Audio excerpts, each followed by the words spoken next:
Hello students, welcome to our channel. Let's start today session. आज हम करेंगे exercise 6.5 के कुछ important questions, maxima and minima based questions.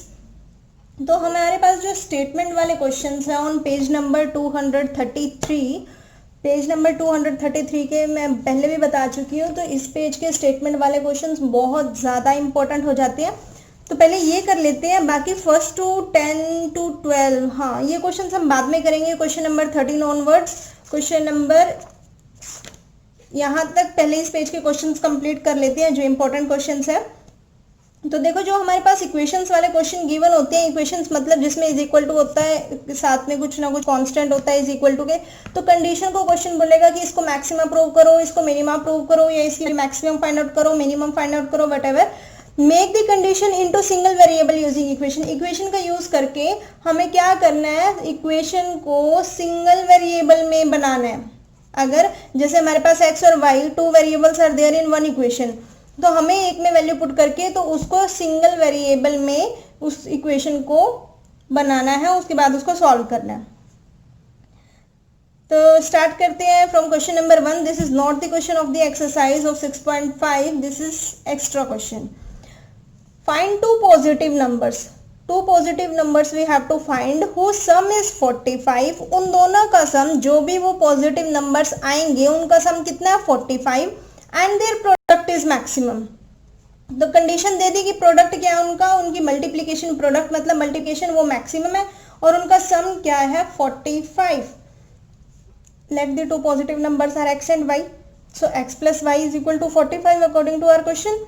X plus y is equal to 45. From this equation, value of y is equal to 45 minus x. Plus का x था, right side पे जाएगा, is equal to किस side जाएगा तो minus हो गया। y is equal to 45 minus x। क्या करना है, देयर प्रोडक्ट इज मैक्सिमम, उनके प्रोडक्ट को मैक्सिमम बनाना है। It means x y, product x y is equal to p मान लिया। पी मतलब डिनोट कर रहा है प्रोडक्ट को, तो इसको क्या बनाना है, मैक्सिमम बनाना है इस कंडीशन को। तो देखो x y is equal to p, तो एक्स वाई, यहाँ से y की वैल्यू इस इक्वेशन में पुट कर दें, क्या हो जाएगी, x as it is, y की value 45 minus x is equal to p। तो p is equal to p, side लिख लिया, ये साइड लिख लिया, कोई फर्क नहीं पड़ता। 45 into x 45x minus x square, यही होगा। इसका फर्स्ट डेरिवेटिव क्या हो जाएगा, 45x का 45 माइनस एक्स स्क्वेयर का 2x। फिर फर्स्ट डेरिवेटिव को 0 के इक्वल पुट करते हैं। अरे भाई, मैक्सिमम वैल्यू कब आती है, जब p double dash is less than 0। Double derivative जब लेस देन 0 आता है तो भी तो फंक्शन की वैल्यू पॉजिटिव, यानी पॉजिटिव नहीं मैक्सिमम होती है। तो p dash is equal to 0 रखा, x की वैल्यू फाइंड आउट की। जो हमने अभी तक कंसेप्ट किया वही यूज होंगे इन स्टेटमेंट्स वाले क्वेश्चन में। सिर्फ स्टेटमेंट को कैसे सॉल्व करना है, उसको मैक्सिमम मिनिमम कैसे प्रूव करना है, वो इंपॉर्टेंट चीज है। तो x is equal to 45/2, x is equal to 45/2। अगर p डबल डैश निकाला, p डबल डैश 45 कांस्टेंट है, 45 कांस्टेंट है, ये तो 0 हो गया। माइनस 2x का क्या हो जाएगा, -2, -2 is less than 0। p is maximum at x is equal to 45/2 and y is equal to 45/2। समझ आया कैसे, देखो p double dash less than 0 आ रहा है। अगर सेकेंड डेरिवेटिव लेस देन 0 आता है, सेकेंड डेरिवेटिव लेस देन 0 आ रहा है, तो x is a point of maxima.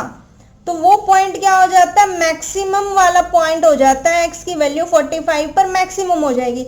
Less than 0 आना और ग्रेटर देन 0 आना, ये हमें डिनोट करता है कि वैल्यू मैक्सिमम है या मिनिमम है, जो फंक्शन है वो मैक्सिमम है या मिनिमम है। लेकिन वैल्यू कैसे निकलेगी, जो भी हम पॉइंट पुट करके देखेंगे। फॉर जैसे x इज इक्वल टू 45/2 आया, उसको इस इक्वेशन में पुट करते हैं, y इज इक्वल टू यहाँ 45/2 लिखे, y की वैल्यू भी कितनी आ रही है 45/2। तो पॉइंट्स कितने आ गए, 45/2 and 45/2। We have to find the two positive points and the two positive points are x and y। यहाँ स्टार्टिंग में लिख भी सकते हैं, let the two positive points are x and y। वो सिर्फ हमारा अटेम्प्टेशन करने का वे हो जाता है, how to attempt in a good way. Question number 13, question number 13 of exercise 6.5। Question number 13 कहता है find two positive numbers. Two positive numbers find out करने हैं, हुज सम इज 24, जिनका सम 24 है, and whose product is as large as possible, और जिसका product जितना ज्यादा हो सके उतना पॉसिबल हो। इसका मतलब क्या है, जितना ज्यादा हो सके, ज्यादा मतलब मैक्सिमम और कम मतलब मिनिमम। तो बिल्कुल जैसा हमने अभी क्वेश्चन किया था वैसे ही है ये तो। Let the 2 points are x and y according to question x plus y is equal to 24 because it is given that the sum of the two numbers are 24. So x plus y is equal to 24. Product is maximum, तो p is equal to x y. Product यहाँ से y की value निकालो, आपकी मर्जी है, x की भी निकाल सकते हो। तो y की वैल्यू क्या आई 24 माइनस एक्स, तो p प्रोडक्ट में पुट कर दी x, y के प्लेस पे 24 माइनस एक्स, इक्वेशन बन गई, x को अंदर मल्टीप्लाई किया 24x minus x square. p की वैल्यू आ गई, फर्स्ट डेरिवेटिव फाइंड आउट करते हैं। फर्स्ट डेरिवेटिव क्या हो जाएगा 24x का 24 माइनस एक्स स्क्वेयर का 2x। फिर जो डेरिवेटिव आया उसको 0 के इक्वल पुट करते हैं। x की वैल्यू कितनी आ गई, यहाँ से 12 आ गई। x की वैल्यू आने के बाद p double dash find out करते हैं। p डबल डैश, इसका डेरिवेटिव 24 का तो 0, डबल डेरिवेटिव यानी जो सिंगल डेरिवेटिव निकाला है, फर्स्ट डेरिवेटिव निकाला, उसी का एक बार और डेरिवेटिव करना, दैट इज डबल डेरिवेटिव। तो 24 का 0 माइनस 2x का minus 2 which is less than 0, less than 0 आ रहा है, it means point is maximum. Less than 0 आना, पॉइंट इज मैक्सिमम। और पॉइंट कौन सा, x इज इक्वल टू 2, जब x की वैल्यू यहाँ पुट करेंगे, y की वैल्यू x की वैल्यू 12, y की वैल्यू भी 12। जरूरी नहीं है दोनों की वैल्यू सेम सेम आए, बाय चांस हमारे क्वेश्चंस में सेम आ रही है, लेकिन x की वैल्यू आने के बाद इक्वेशन में पुट करो या फिर यहाँ पुट कर दो फर्स्ट इक्वेशन में, जिसमें मर्जी पुट कर सकते हो, y की वैल्यू आ जाएगी। तो हमारे पास 2 पॉजिटिव नंबर्स आ गए x एंड y। इजी था, वही कंसेप्ट लग रहा है कि फर्स्ट डेरिवेटिव निकालो, उसको 0 के इक्वल पुट करो, x की वैल्यू फाइंड आउट करो, फिर p double dash find out करो। p double dash less than 0 आ रहा है तो पॉइंट मैक्सिमम है, किस पर मैक्सिमम है, 2 पॉइंट्स आ गए। Question number 19 of exercise 6.5, very important, most expected question. Question number 19 देखते हैं। Show that of all the rectangles inscribed in a given fixed circle, एक सर्कल है, फिक्स्ड सर्कल है। इसके लिए ना, इस एक्सरसाइज के लिए आपको फॉर्मूलेज याद होने चाहिए। मैं आपको पीडीएफ में सारे फॉर्मूलेज दे दूंगी जितने भी यूज होंगे, ठीक है, तो याद रख लेना आप। Show that all the rectangles, जितने भी रेक्टेंगल्स हैं, inscribed in a given circle, circle के अंदर इंस्क्राइब्ड हैं, this square has maximum area, तो जो स्क्वायर बनेगा वो मैक्सिमम एरिया का होगा। All rectangles inscribed in a given, आप कहोगे कि रेक्टेंगल की बात हो रही है, फिर स्क्वायर मैक्सिमम कैसे बनेगा? देखो, जब हमने क्या रखा, एक स्क्वायर, जैसे रेक्टेंगल तो ऐसे होता है वैसे, लेकिन इसके अंदर जो पूरा फिक्स्ड होकर आएगा चारों साइड से मिलकर, वो क्या आएगा, स्क्वायर।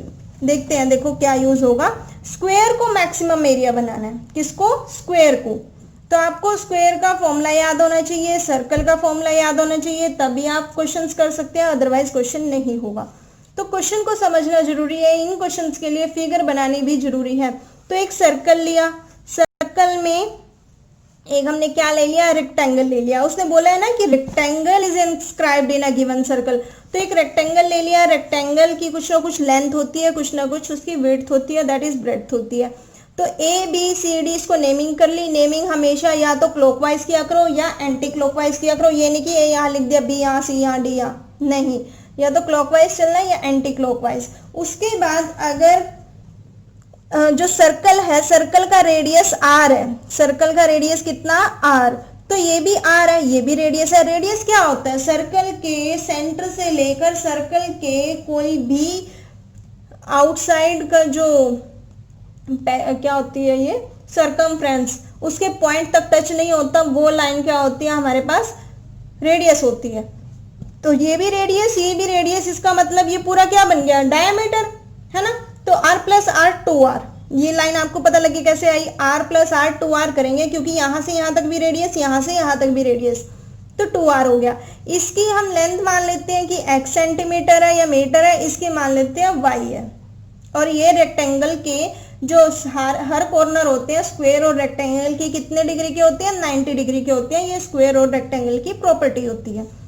तो फिगर आपको अच्छे से क्लियर होगी। आगे देखो, x square plus y square is equal to 4r square, equation number 1 कैसे आया। आपने पढ़ा होगा छोटी क्लासेस में पाइथागोरस थ्योरम। पाइथागोरस थ्योरम क्या कहती है? पाइथागोरस थ्योरम ये कहती है अगर हमारे पास 90 डिग्री का एंगल है in a right angle triangle, right angle triangle में अगर हमारे पास राइट एंगल है तो 90 डिग्री का होगा। 90 डिग्री के सामने वाली जो लाइन होती है दैट इज हाइपोटेन्यूज, हाइपोटेन्यूज होती है। एक हमारे पास बेस होता है, एक हमारे पास परपेंडिकुलर होता है, डिपेंड्स ऑन द एंगल। ठीक है, तो पाइथागोरस थ्योरम क्या कहती है? Hypotenuse square is equal to base square plus perpendicular square, यही होता है। तो हाइपोटेन्यूज 90 डिग्री के सामने वाला 2r, तो 2r का होल स्क्वायर हो जाएगा, it means 2r multiply 2r, that is 2 2 4 r into r, r square. फिर ये बेस मान लो, ये परपेंडिकुलर, तो क्या हो गया? बेस का square x square plus perpendicular square y square, तो x square plus y square is equal to 4r square. किसमें? BCD ट्रायंगल में, in right angle triangle BCD apply Pythagoras theorem. उसके बाद वैल्यू को क्या करना है? Maximum, the square has the maximum area, maximum करना। अब हमें स्क्वायर जो एरिया है, एरिया को क्या करना है? मैक्सिमम। तो एरिया पता होना चाहिए। मैक्सिमम किसको कर रहे हैं हम? इसको, किसको? करना तो स्क्वायर क्यों है, लेकिन ये हमारा क्या, कौन सी फिगर है? रेक्टेंगल। तो रेक्टेंगल का एरिया क्या होता है? What is the area of rectangle? Length into breadth. तो इसकी लेंथ कितनी? x, इसकी ब्रेड्थ कितनी? y। जितनी ये लेंथ होगी उतनी ये होती है, जितनी ये ब्रेड्थ होती है उतनी ये होती है। ये opposite sides are equal in case of rectangle. तो एरिया मैक्सिमम करना है, a is equal to x y, a is equal to x y, length into breadth हो गया। a इज इक्वल टू, अब एक क्या कहा था स्टार्टिंग में कि उसको इक्वेशन को अगर 2 वेरिएबल्स में उसको 1 वेरिएबल में चेंज करना है, तो हमारे पास 2 इक्वेशन है। a is equal to x as it is रखा, यहाँ से y की वैल्यू फाइंड आउट कर लो, कैसे आएगी? Y square is equal to 4r square minus x square. जब यहाँ से स्क्वायर हटाएंगे तो इसके ऊपर स्क्वायर रूट आ जाएगा। a is equal to x under root 4r square minus x square. r और x में डिफरेंस है, अच्छे से समझते रहना। फिर क्या कर दिया? Squaring both sides, squaring both side कर दी, तो a का तो स्क्वायर हो गया, अब इसका भी स्क्वायर करेंगे, यानी x into 4r square minus x square का स्क्वायर रूट का स्क्वायर। अब आपने एक फॉर्मूला पढ़ा होगा a b raise to power n, it means a raise to power n और b raise to power n। अगर मल्टीप्लीकेशन में है और एक पावर है, तो जो जितने भी टर्म्स होती हैं हमारी बेस में, ये बेस है, ये पावर है, तो सबकी पावर आती है। तो क्या हो जाएगा? x की भी पावर आएगी, x की भी पावर आएगी और इसकी भी पावर आएगी। ठीक है, तो इसकी भी पावर आएगी, तो इससे तो स्क्वायर से स्क्वायर रूट कैंसिल आउट हो गया, तो इसलिए हमारे पास क्या आ गया? a square is equal to x square into 4r square minus x square. इसका स्क्वायर रूट स्क्वायर से कैंसिल आउट हो गया। Side is equal to, side नहीं मतलब स्क्वायर लिखा हुआ है, यहां लिख देते हैं स्क्वेयरिंग बोथ साइड। तो s is equal to, s means surface area, area को डिनोट कर रही है, is equal to x square को अंदर मल्टीप्लाई करेंगे 4r square into x square minus x square into x square. Base same है, power क्या हो बेस सेम है, मल्टीप्लीकेशन में होगा x square into x square, तो पावर क्या हो जाएंगी? X raise to power 4। अब क्या करना है? अगर s डिनोट कर रहा है हमारा सरफेस एरिया को, तो इसका डेरिवेटिव फाइंड आउट करते हैं। यहां तक तो क्या किया हमने? सिर्फ अपने क्वेश्चन को एक वेरिएबल में चेंज किया है, तो अब इसका डेरिवेटिव भी फाइंड आउट करना है। ds by D x, ds को x के रिस्पेक्ट में डेरिवेटिव करेंगे तो r तो कांस्टेंट है, जिसके रिस्पेक्ट में डेरिवेटिव करते हैं सिर्फ डेरिवेटिव उसका होता है, बाकी चाहे t लिखा हो, p लिखा हो, q लिखा हो, कुछ भी लिखा हो, तब वो कांस्टेंट माना जाता है। जैसे हमारे चैप्टर नंबर 5 में पैरामीट्रिक इक्वेशन थे, थीटा आ जाता था, with respect to theta derivative करते थे, तो cos थीटा का माइनस साइन थीटा होता था ना। लेकिन अगर अब r आ रहा है और with respect to x derivative कर रहे हैं, तो r कांस्टेंट रहेगा। देखो 4r² कांस्टेंट है, वो एज इट इज आएगा। x² का डेरिवेटिव क्या हो जाएगा 2x, तो जो 2 है वो 4 के साथ मल्टीप्लाई हो जाएगा, 4 2 जा 8 माइनस x⁴ का डेरिवेटिव 4x³। फिर हम जैसे अभी हमने लास्ट क्वेश्चन में किया था, p लिखा था प्रोडक्ट, तो उसको क्या किया is equal to 0। Similarly ds by dx को क्या रखेंगे इज इक्वल टू 0, तो इसको इज इक्वल टू 0 रखा, कितना आ गया 8r² x minus 4x³ is equal to 0। क्या कॉमन आ गया 4x कॉमन आ गया, 2r² minus x² is equal to 0, ये आ गया। 4 तो 0 के नीचे जाकर खत्म हो गया, तो क्या रह गया x 2r² माइनस x²। तो या तो x 0 आ सकता है या क्या आ सकता है, या तो x 0 आ सकता है या क्या आ सकता है 2r² minus x² is equal to 0। तो 2r² is equal to x², यही लिखा हुआ है। तो x की वैल्यू क्या है, यहां से अगर स्क्वायर हटाना है इसका स्क्वायर रूट लग जाएगा। अब 2 का तो 2 तो किसी का स्क्वायर रूट होता नहीं, इसका √2 लिख दिया। लेकिन r² का जब स्क्वायर रूट लगेगा, स्क्वायर से रूट कैंसिल आउट, तो r रह गया। x is equal to √r, x की वैल्यू √r आई है, इसको इस इक्वेशन में पुट करेंगे तो y की वैल्यू भी √r आ गई। ठीक है, फिर इसका डबल डेरिवेटिव निकाला, d²x बाई dx², कितना आ गया 8r², क्योंकि x का 1 हो गया with respect to x, minus 4x³ का कितना हो जाएगा 12x²। इसमें ये वैल्यू पुट करेंगे जब x की √r, जब x की वैल्यू √r पुट करेंगे तो वो लेस देन 0 आएगी, चाहे आप पुट करके देख लेना। At x is equal to √2r और y भी यही है √2r, तो लेस देन 0 आ रही है, सेकेंड डेरिवेटिव लेस देन 0 आ रहा है। It is proof that surface has maximum area, तो जो सरफेस एरिया आ गया वो क्या हो गया मैक्सिमम, क्योंकि इसका डबल डेरिवेटिव लेस देन 0 आ रहा है। अब मुझे पता है आपके माइंड में जो क्वेश्चन अराइज हो रहा है कि इस x का क्या किया, x इज इक्वल टू 0, क्योंकि मैंने आपको कहा था या तो दिस इज इक्वल टू 0 और दिस इज इक्वल टू 0, तो x इज इक्वल टू 0 वाला केस तो लिया ही नहीं। x इज इक्वल टू 0 वाला केस पॉसिबल ही नहीं है, नॉट पॉसिबल। जैसे हमारे कई बार कोई हाइट निकालनी है और हाइट हमारी नेगेटिव में आ जाती है, दो केसेस आते हैं, एक नेगेटिव में हाइट आ रही है, एक पॉजिटिव में, तो नेगेटिव वाला निग्लिजिबल निग्लेक्ट कर देते हैं हम कि ये हो ही नहीं सकता, पॉसिबल ही नहीं है, क्योंकि अगर ये 0 ही हो गया ये तो यहीं आगे टच कर जाएगा, फिर इसका रेक्टेंगल क्या बनेगा, समझ आ गई बात। तो उसका रेक्टेंगल बनेगा ही नहीं, and every square is a rectangle. Clear हो गया, इसलिए उसने क्या लिखा है, आप 8th क्लास से पढ़ते आ रहे होंगे ये दो रेक्टेंगल और स्क्वायर की प्रॉपर्टी, इसलिए उसने ये बोला था कि स्क्वायर के एरिया को मैक्सिमम करो। ठीक है, अब करते हैं हम अपना next question, question number 20th। ये क्वेश्चन इंपॉर्टेंट क्वेश्चन है और आपको ये क्वेश्चन करके स्टेटमेंट वाले क्वेश्चंस की बेस पता लग गया होगा कि कैसे करते हैं स्टेटमेंट वाले क्वेश्चंस। क्वेश्चन नंबर 20 करते हैं। Show that the right circular cylinder of given surface and maximum volume is such that its height is equal to the diameter of the base। पूरी की पूरी स्टेटमेंट गिवन है, आपको कुछ भी मैथमेटिकली गिवन ही नहीं है, तो इसके लिए आपको 101% फॉर्मूलेज होने चाहिए, नहीं तो आप क्वेश्चन सॉल्व कर ही नहीं पाओगे। देखो क्या गिवन है, show that the right circular cylinder of given surface, कि राइट सर्कुलर सिलेंडर का सरफेस एरिया पता होना चाहिए एंड मैक्सिमम वॉल्यूम पता होना चाहिए, is such that its height is equal to the diameter of the base.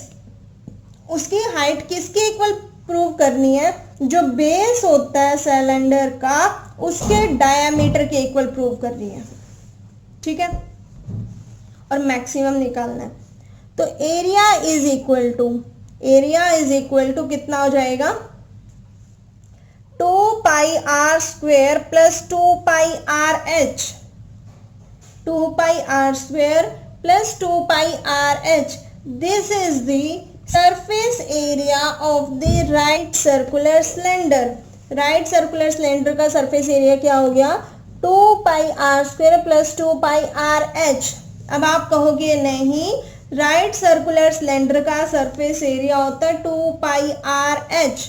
2πrh, लेकिन इसमें जो बेस और टॉप है सर्कल, सर्कल का एरिया कितना होता है?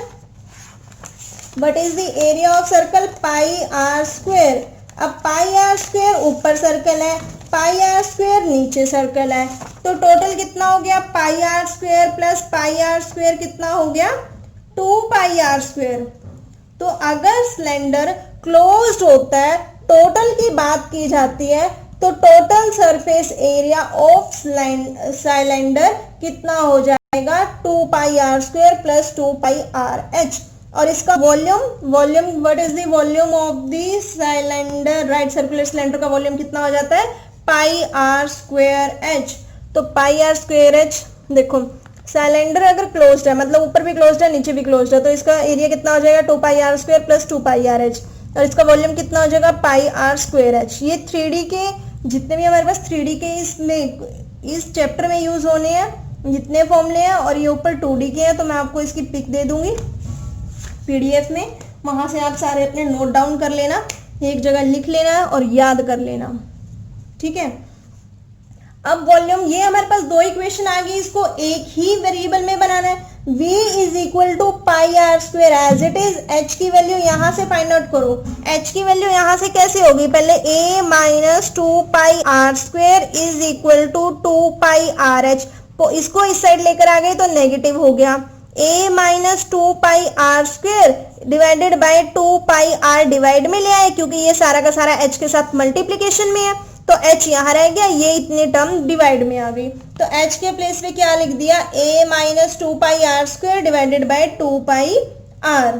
कैंसल आउट नहीं हो सकता, कैंसल आउट नहीं करना। ये कैंसल आउट कैसे हो सकता है? ये ऊपर वाले से नीचे वाला बिल्कुल भी कैंसल आउट नहीं हो सकता। अगर यहाँ मल्टीप्लाई होता तब कैंसल आउट हो सकता था, सिर्फ मल्टीप्लीकेशन में कैंसिलेशन पॉसिबल है ये, लेकिन ये कैंसिल आउट हो सकता है इससे, क्योंकि ये ऊपर है ये नीचे है, डिवाइड में है, तो पाई से पाई कैंसिल आउट और एक आर से एक आर कैंसिल आउट। कितना रह गया? V is equal to r by 2 A minus pi r cube. Clear हो गया? कैसे आया? नहीं हुआ।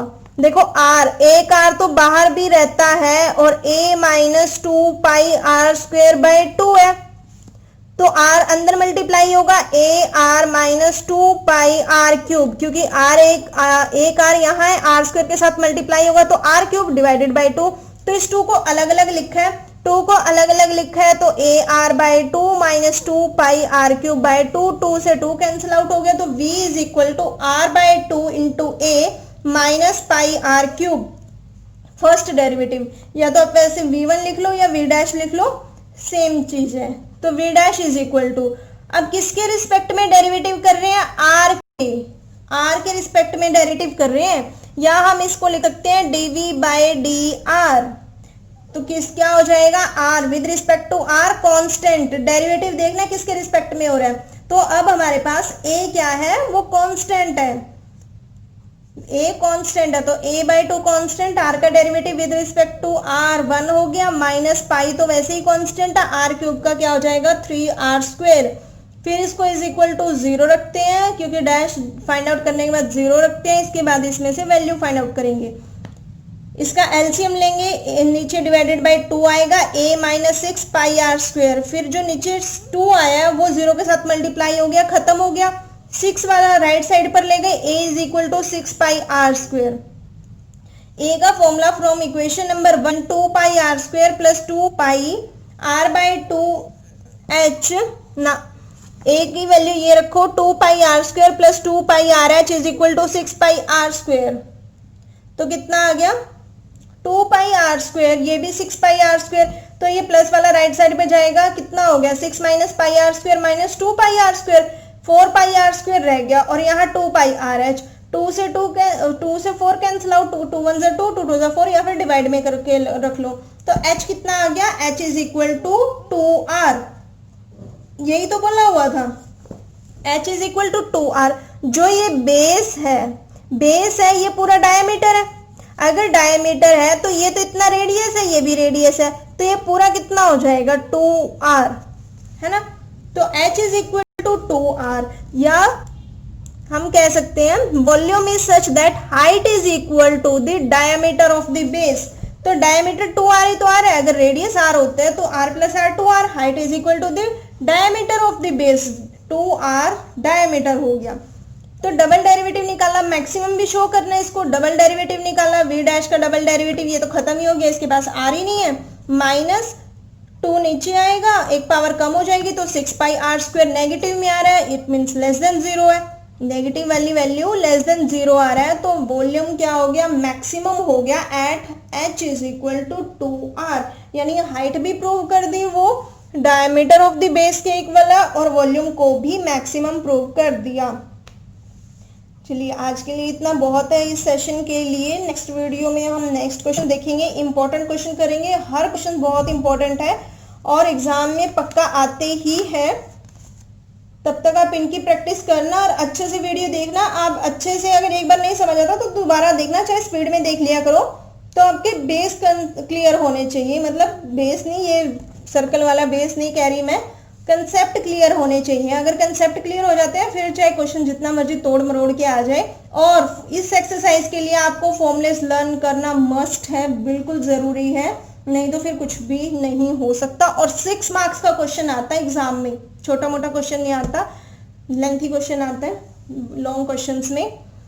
चलिए कोई डाउट आता तो कमेंट करना, वीडियो को लाइक करना, शेयर करना। Thank you.